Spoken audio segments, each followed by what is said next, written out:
Hi, sir. This is Mary Irene Grace. Miggy for short.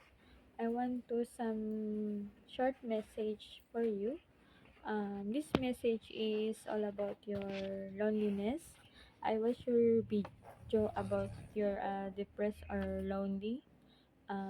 Hopefully, uh, hopefully appreciate your. Hopefully you appreciate my message. A little bit short message for you. And hi, sir.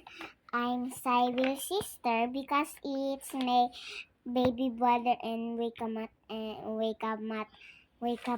and downstairs because and look at my baby brother. It's wake and downstairs.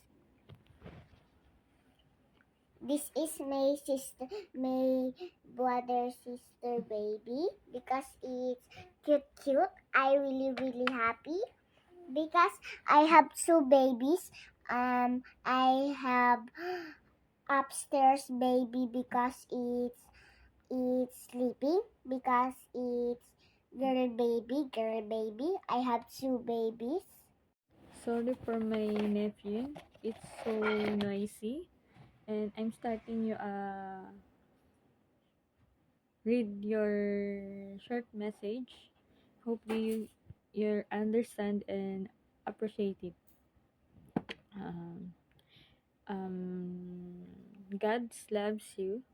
That is why she was giving you a brain to think and act, an energetic mind to determine your life, a physical body to work from your worldly life, but it is you who allow them to get rusty, but not using them. God is washing you and feeling bad from this gift are lying. Either use them and you would not feel alone. Walk some extra miles and give back and give company to those who have no one, and you will find no time to feel lonely. This message is Hi, sir. I'm Cyril's sister because my baby brother it's wake up it's here downstairs because this is my baby brother and downstairs. This is my lonely baby. I have two babies, and the upstairs baby is sleeping, and and and and and, and, and baby and my baby girl is sleeping and upstairs